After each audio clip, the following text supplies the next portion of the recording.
안녕하세요. 투자하는 아줌마 투줌마입니다. 이번 주 좀 힘드셨죠? 요즘 시장이 쉽지 않네요. 미국 셧다운 이슈에 미중 갈등까지 겹치면서 나스닥 전체가 주춤하는 모습이었어요. 시장이 어려우면 그냥 두고 모니터 밖의 삶에 충실하는 게 답입니다. 결국 시장을 이기는 종목은 없더라고요. 괜히 패닉셀하고 손실 메꾸려고 급등주 탔다가는 패가망신을 면치 못합니다. 제가 늘 강조했던 말 기억하시죠? 분할 매수, 분할 매도, 그리고 항시 현금 보유. 그게 기본입니다. 이번 주 하락장 속에 날이 선 몇몇 댓글을 보면서 학생들 필수 과목으로 금융투자가 있으면 좋겠다는 생각을 했습니다. 주식시장은 오를 때도 있고 내릴 때도 있어요. 그걸 견딜 수 있어야 투자자입니다. 주식시장은 하이리스크 하이리턴이에요. 특히나 비트팜스 같은 스몰캡은 변동성이 크다고 했잖아요. 조금의 리스크도 견디지 못하면서 주식 투자를 한다? 사자마자 올라야 되고 급등락은 못 견디겠는데 텐베거를 바란다? 안 돼요. 안 돼. 투기가 아닌 투자자라면 시장의 하락장은 가치 있는 기업을 좋은 가격에 매수할 수 있는 기회입니다. 잔소리가 길어지는데요. 저는 국장을 전부 정리하고 미장으로 넘어온 이유는 딱 하나. 미국 시장은 기업의 가치가 변하지 않았다면, 좋은 기업이라면 언젠가는 시장이 알아준다는 겁니다. 변동성이 얼마나 크든 작든 오를 주식은 오릅니다. 급등하는 주식들 중에 스캠주나 밈주식들이 언젠가는 폭락과 상패를 면치 못하는 것처럼요. 제 개인적인 생각이지만 비트팜스는 4달러, 6달러짜리 기업이 아닙니다. 그래서 저는 팜팜이가 6달러 넘었을 때 수익 110% 이상이었지만 안 팔았었고요. 지금의 하락장에도 하나도 안 팔고 꾸준히 모아왔습니다. 월말에 성과급 나와서 2만 주 채우려고 했는데 금요일에 벌써 반등했네요. 진짜 매일 계속 담아서 평단이 오른 지금도 수익률 40%가 넘었는데 떨어졌다고 욕먹는 게 억울하긴 하네요. 어느 누가 본인의 소중한 돈을 잃고 싶겠습니까? 답답한 마음도 누굴 원망하고 싶은 마음도 이해합니다만 제발 처음부터 본인 성향에 맞는 투자하시길 바랄게요. 우리나라에는 원금 손실이 하나도 없는 예적금이라는 상품이 있습니다. 오르락 내리락 변동성을 못 견디시면 그나마 안정적인 S&P 500 지수 적립식 펀드 투자를 추천해드려요. 지금 떨어지는데 어떻게 생각하세요? 이렇게 폭락하는 주식을 왜 추천하나요? 개떡락 스캠주 사라고 추천한 적도 없습니다만 공포감에 저를 욕하실 때 죄송하지만 저는 더 담았습니다.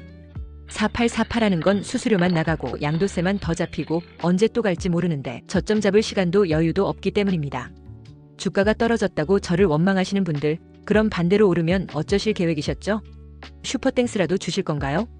일단 팜팜이를 제가 안 팔고 담는 이유는 제가 생각하는 그림이 아직 안 만들어졌기 때문이기도 하고 전 세계가 주목하는 섹터의 호재 덩어리에 기관이 이제 들어오기 시작했는데 더군다나 재무도 리스크도 투명한 기업과 믿음직한 경영진까지 이렇게 저평가된 주식을 팔 이유가 없었습니다.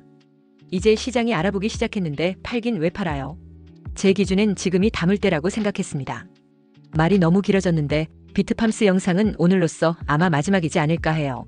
제가 뱅간용 와이프도 아니고 비트팜스 IR팀도 아니고 이 기업 좋아 보인다, 이 이슈는 악재가 아니다 떠들어봐야 매수 추천처럼 들리실 테고 조정 올 거라고 했는데 진짜 조정 오니까 바로 욕을 먹는 상황에서 저도 사람인지라 기분이 좋진 않거든요. 시장은 넓고 여전히 기회는 많습니다. 나스닥의 비트팜스 말고도 좋은 종목 정말 많습니다. 본인의 계좌를 한번 쭉 보시고 손실 조금이라도 줄이고 팔아야지 하는 생각에 죽은 종목 붙잡고 계시지 말고 지금이라도 다시 사야겠다 싶은 걸 다시 담으세요. 손절할 종목이 비트팜스일지 다시 담을 종목이 비트팜스일지는 모르겠지만 매수와 매도의 근거는 누구에게 물어보지 마시고 본인 스스로 찾아보시길 바랍니다. 시장이나 유튜버 영상에 흔들리지 말고 공부로 무장한 투자자가 되시길 바랄게요. 적다 보니깐 주린이를 위한 주식 투자 기초에서부터 마인드셋 영상 하나 만들어야겠어요. 누가 댓글로 또 책임 전가하면 그 링크 한 줄 적어주게요.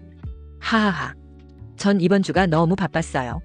그 와중에 중간중간 만들었던 영상은 시간이 지나버려서 많이 편집했습니다. 그렇지만 다들 악재라고 오해하셨던 전환사채 얘기 좀 해야겠고 제인 스트릿그룹이 들어왔다는 것도 얘기해야겠네요. CEO Q&A 이야기도 한참을 썼다가 지웠습니다. 한 주간 비트팜스에 뭐가 많긴 많았네요. 요 녀석들이 전환사채도 발행하고 트럼프도 날리고 제 댓글창도 날리고 이번 주에 일이 많아서 너무 피곤한데 투줌마가 의리가 있지 일주일에 적어도 하나씩은 올려보겠습니다.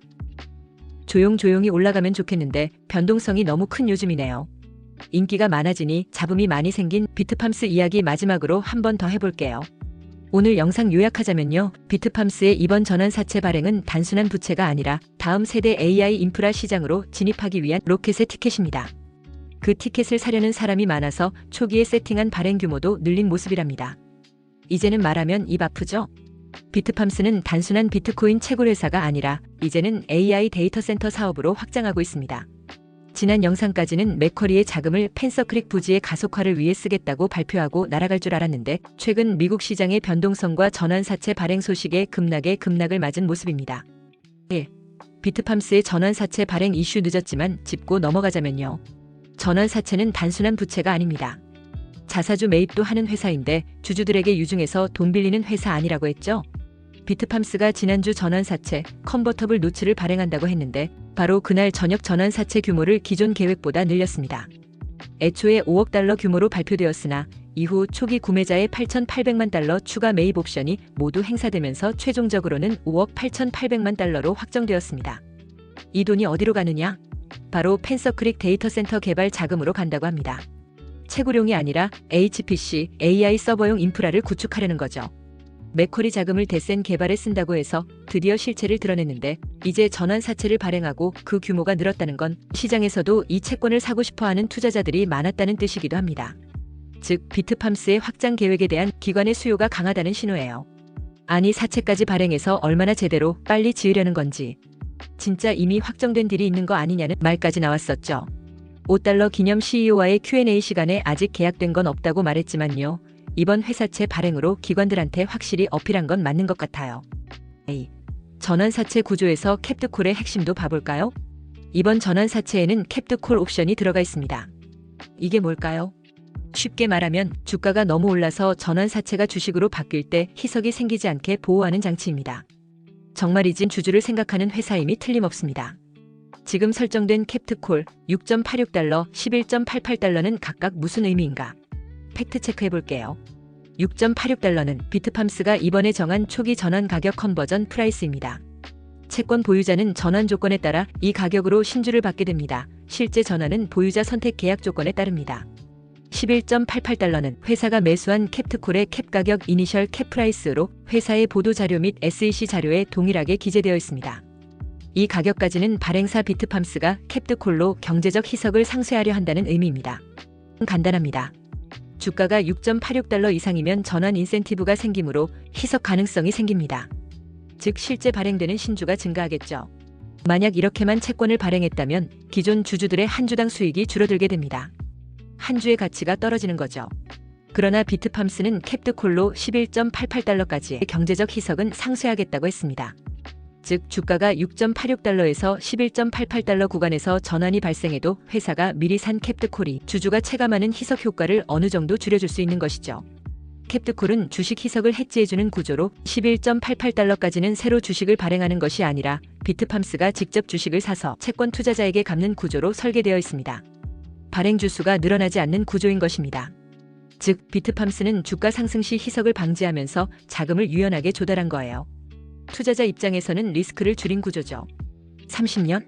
31년까지 유효한 채권인 것 같던데 11.88달러 그냥 넘어갈 것 같은데 솔직히 지금보다 주가가 3배 이상 가는 거면 주식 희석이고 뭐고 오히려 좋지 않나요? 채권 사는 사람도 좋고 투자자도 좋고 비트팜스도 좋을 일입니다. 내부에서 선임된 CFO 선임되자마자 일 잘하네요. 덕분에 비트팜스의 유동성이 어마어마해졌습니다. 데이터 센터 개발이 가속화될 것입니다. 3. 펜서크릭 데이터 센터의 의미를 다시 한번 살펴볼게요. 욕먹을 일이 아닌데 욕을 먹고 있는 전환사채 발행건. 이 돈이 쓰일 펜서크릭 프로젝트는 비트팜스에게 굉장히 의미 있는 전환점이 될 것입니다. 이 센터는 단순히 비트코인 채굴 효율을 높이는 게 아니라 앞으로 AI 연산, 클라우드, 고성능 GPU 서버, 임대 사업까지 확장 가능한 차세대 데이터 센터 구상을 담고 있습니다. 비트팜스는 값비싼 GPU를 직접 구입하지 않고 전력과 부지를 임대하는 형식으로 펜서크릭 데이터 센터를 운용할 것으로 보입니다. 이렇게 되면 마진이 확 줄어들어 수익이 극대화될 전망입니다. 이게 왜 중요하냐면요. 엔비디아의 메가 인프라 AI 팩토리 시대 짚고 넘어가야겠죠? 지금 엔비디아가 전 세계적으로 엄청난 규모의 데이터 센터를 짓기 시작했거든요. 현재 엔비디아는 100개의 AI 팩토리를 전 세계에 짓겠다고 했고 사우디아라비아 프로젝트 중 일부는 500메가와트급 규모에 달합니다. 이건 사실상 하나의 도시 수준이래요. 완공에는 2에서 5년 정도 걸릴 전망입니다. 즉 엔비디아급 초대형 프로젝트가 본격적으로 돌아가기 전까지는 중형급 데이터 센터들이 AI 인프라 수요를 임시로 흡수할 수 있는 틈새 시장이 생깁니다. 그리고 바로 이 시점이 비트팜스 같은 기업에게는 기회의 창이 될 것입니다. 이 기간 동안 전력과 냉각 인프라를 효율적으로 운영하는 회사들이 가장 주목을 받게 될 것이고 바로 준비된 기업 비트팜스도 계약을 따게 되겠죠. 1.3기가와트의 에너지 파이프라인, 그중 80%가 북미에 위치, 연중 서늘한 펜실베니아주에 개발 중인 펜서크릭 AI HPC 인프라 수요에 맞는 골드러시의 완벽한 기업이 바로 비트팜스니까요. 4. 제인스트리트 그룹의 비트팜스 지분 5.4% 확보. 제인스트리트 그룹이 비트팜스의 보통주 약 5.4% 지분을 확보했다는 보고가 나왔습니다.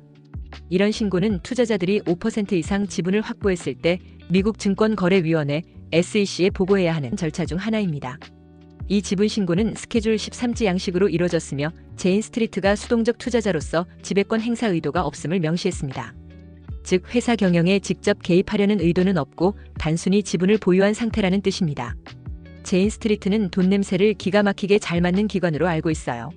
큰손의 수익률도 좋은 기관이긴 한데 단타치고 나가는 모습이 많이 보였다고 해서 살짝 걱정이 되기도 하고 이 기관이 담았던 회사들이 급등한 사례도 많다고 해서 기대가 되기도 하지만 역시 변동성이 더 커지지 않을까 걱정됩니다. 비트팜스 말고도 사이퍼 마이닝과 헛8의 지분도 보고되었는데요. 덕분에 채굴주에서 데이터 센터로 피봇한 종목들이 지난 금요일 살아난 장과 함께 반등하는 모습을 보였습니다.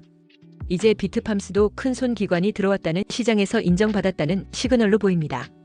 5. 시장 반응과 레딧 그리고 애널리스트들의 시각도 볼게요. X와 레딧 커뮤니티에서도 이런 반응이 많습니다. 이번 자금 조달은 희석보다는 성장 투자다. 전환사채는 아이랜도 사이퍼도 해왔던 거다. 비트팜스가 펜서크릭을 성공적으로 가동하면 완전히 다른 밸류에이션을 받을 것이다. 애널리스트들도 비슷한 톤이에요. 단기적으로는 전환사채 이슈와 제인그룹의 지분 투자로 주가 변동성이 커질 수 있지만 장기적으로는 HPC 인프라 데이터 센터 확장이 비트팜스의 재평가 포인트가 될 거라고 보고 있죠. 확인 가능한 애널리스트 9명 모두 매수 또는 강력 매수 입장입니다. 6. 그럼 앞으로 주가 방향은요? 그렇게 급락했던 지난주에도 주가는 4달러를 지키려고 노력하는 모습이었습니다. 전환 기대감이 이미 반영된 모습이고 단기 상승 여력이 충분히 남아 있습니다. 하지만 여전히 변동성도 큽니다. 전력계약, 펜서크릭 착공 속도, 제인스트릿과 같은 기관 큰손들의 매수, 매도나 공매도와 같은 변수에 따라 급등락이 반복될 수 있습니다. 전환사채 발행건으로 여전히 오해하고들 계시는 개미님들의 매도가 이어질 수 있어요. 제가 보기엔 기관들이 다 쓸어가고 있는 전형적인 손바뀜인데요. 더 얘기하면 나중에 또 떨어졌을 때 욕하실까봐 말을 아끼겠습니다. 다시 한번 말하지만 저는 여러분의 계좌를 책임져 드리지 않습니다. 분할 매수, 분할 매도, 현금 보유, 그리고 어떻게 대응해야 할지 모르겠으면 아무것도 안 하는 것도 답입니다. 제발 비트팜스만이 아니라 다른 기업들도 기업의 성장성을 믿고 같이 투자하시면 좋겠습니다. 마무리할게요.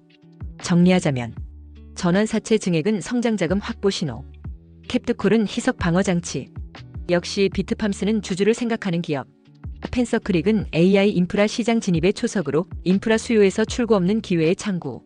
단 착공 속도와 경쟁업체들의 약진, 계약 실적, 그리고 로켓이 날아가기까지의 수많은 급등락 변동성까지 투자자들의 기다림이 관건이겠습니다. 즉 2026년 2028년 사이가 비트팜스에게는 성장 모멘텀의 황금 구간이 될 것 같은 느낌적인 느낌입니다. 이미 니치 플레이어의 화려한 플레이를 좋아하는 기관들은 사채를 완판시키고 몰려오고 있습니다. 비트팜스 성장 스토리의 산출물을 기대하시는 분들은 가져가시면 되고요. 게십 스캠주를 투준마가 선동한다 싶으시면 떠나시면 됩니다. 아무도 사라고 하지 않았습니다. 탈까 말까 망설이신다면 타지 말아주세요. 이미 너무 많이 올라서 두려우신 분들은 익절하고 나가시면 됩니다. 익절은 항상 옳습니다. 적게 먹고 크게 먹고는 중요하지 않습니다. 평생 투자하실 것 좋게 보고 투자한 종목에서 가능한 잃지 않고 익절하는 것이 중요합니다. 저는 포트가 너무 비트팜스로 몰려서 스윙하기 좋은 다른 것도 살펴보는 중인데요. 찾다가 좋은 거 있으면 공유할게요. 비트팜스는 제가 너무 강조하는 것 같아서 추천하는 느낌이라 안 그래도 영상 더 안 만들려고 했어요. CEO가 좋아하는 숫자 8. 홍콩대 출신이라 그런가 중국이 숫자 8 좋아하는 것처럼 반관용 씨도 숫자 8에 좀 꽂혀있는 느낌이거든요. CEO도 8달러 찍으면 또 Q&A 한다고 했으니까 8달러쯤 영상 한번 올리고 언젠가 매도하고 나갈 때 영상 올릴게요. 그 전까진 비트팜스 영상은 안 올립니다. 비가 오나 눈이 오나 열이라는 비트팜스는 항상 응원하고 있을게요. 오늘도 시청해주셔서 감사합니다. 생일 축하도 너무 감사합니다. 이제 진짜 영포티 투준마였습니다.